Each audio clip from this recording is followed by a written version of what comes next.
as you know, every Tuesday we head to the US to find out what is happening in Washington. Alistair Dawber is the Washington correspondent of The Times and The Sunday Times, and he joins me now. Welcome to the show, Alistair. Good morning, Ned. The story with Donald Trump is got so many different angles, but one we don't talk about enough is how his own supporters, his own political supporters are reacting, namely senior Republicans. So senior Republicans, Ted Cruz, very well known, Rand Paul, pretty well known as well, have both spoken out against Donald Trump's policy. This is Ted Cruz speaking to Fox News. Tariffs are a tax on consumers, and I'm not a fan of jacking up taxes on American consumers. So my hope is these tariffs are short-lived and they serve as leverage to lower tariffs across the globe. Now, it is a brave politician that speaks out against Donald Trump. I mean, is Ted Cruz the tip of the iceberg, Alistair? Are you hearing behind closed doors, perhaps, that other Republicans are unhappy? That's absolutely right. There's a core around Donald Trump that believes in tariffs, thinks that tariffs are a great policy and one that the White House should pursue. And that seems to be where Donald Trump is at the moment. We're not quite sure whether these are tariffs that are going to stay in place forever and ever and ever, or like Ted Cruz just alluded to there, they're the sort of a stick, if you like, to beat America's trading partners with, to try and lower tariffs on the other side. But there's one thing is definitely true. You get out of a core group of people in the White House, get the Republicans on Capitol Hill, and more importantly in the states, where in 18 months' time they'll be in the middle of a midterm election season. Tariffs are unpopular. They see the value of people's investments falling because of what's happening to the stock market. They see people's pensions falling. They see businesses warning that they're going to have to cut jobs, often in their own districts, and they're pretty scared. I mean, it would appear that now we're heading possibly towards a recession in the US towards the end of the year, one that is entirely self-made, because I think it's pretty clear that that's a result of the tariff policy. Republicans are worried. They have a very narrow majority in the House of Representatives and in the Senate. Many of those seats are up for re-election at the end of next year, and they're thinking, hang on a sec, we've got to go back and sell this idea to our voters in our districts, and that's just not going to be possible if their cost of living is higher, their investments are down, and their jobs are in trouble. Yeah, and I mean, they must be hearing from their voters. I mean, you hear these anecdotes about Congress, members of Congress standing in town halls and being booed by crowds that previously were very sympathetic to them. But there is the trouble is they appear to be toothless, although the Senate apparently has got a bipartisan bill to give Congress the power to review tariffs. Is that just a few maverick senators, or has that got any hope? I think it depends which senators you're speaking about. There are plenty of senators who are against this policy. There are far fewer of them who are against this policy and are prepared to put their head above the parapet and say so.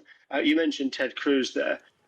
Ted Cruz, I think it's interesting what he said. He's clearly not in favour of the policy, but nor did he say it's a bad idea and Donald Trump's a fool for listening to those that think it's a good idea. He said, well, if it's being used as a very clever tactic in order to get our trading partners into line and extract some sort of benefit in negotiations, then it's acceptable.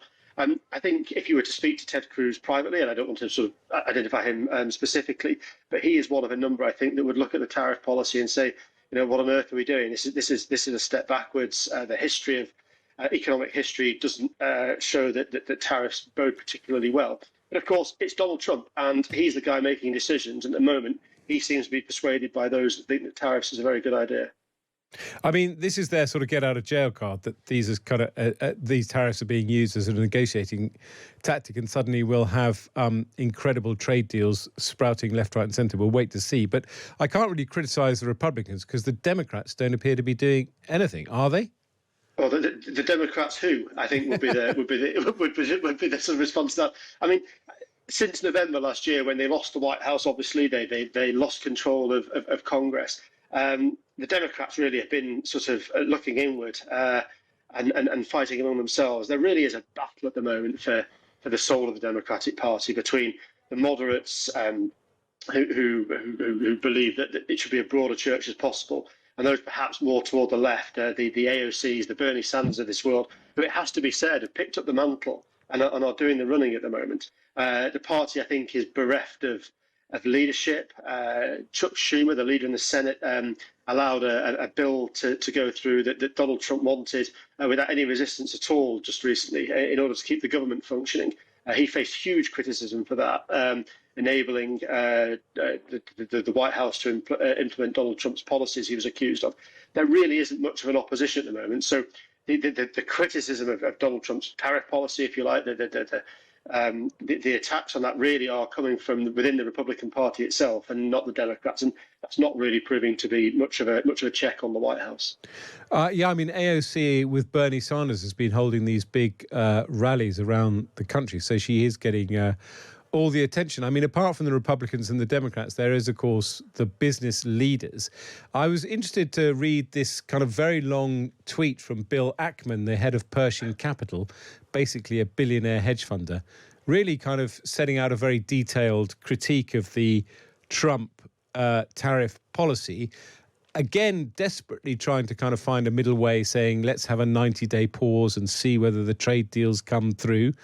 Elon Musk has basically said he's hoping the tariffs will lead to a huge global free trade zone. I mean, these are fanciful suggestions, but they are the beginning, the stirrings, dare I say it, of criticism from effectively the people who put Trump in power. Yeah, I mean, Bill Ackman is a very interesting character. He's a very wealthy man, and aside from being a hedge funder, he's very vocal on all sorts of different issues, and was influential in helping to get Trump elected last year. These are people at the coalface. These are people whose businesses, including Elon Musk, will be affected by a tariff policy.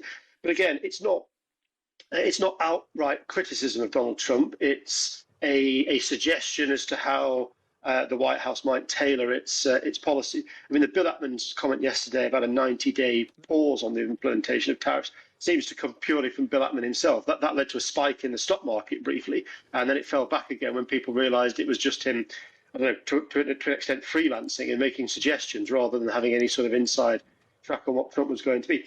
There's a real problem for business people. Many of them have piled millions of dollars into Donald Trump's campaigns over recent years, and now they see him about to launch this tariff policy, which could cost them millions more in failed business ventures and setbacks and that sort of thing.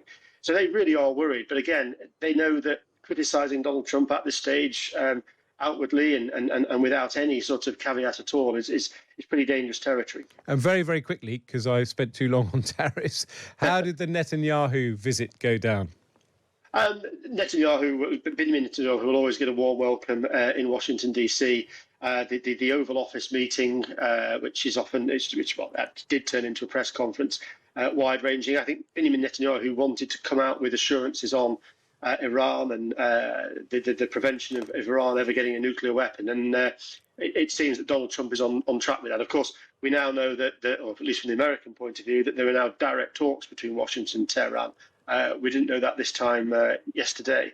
Whether that will impress Benjamin Netanyahu, who knows? But I think he probably came out of Washington yesterday with pretty much what he wanted. Brilliant. Alistair Dawber is our Washington correspondent of The Times and The Sunday Times. Thanks for taking us through the latest news from Washington.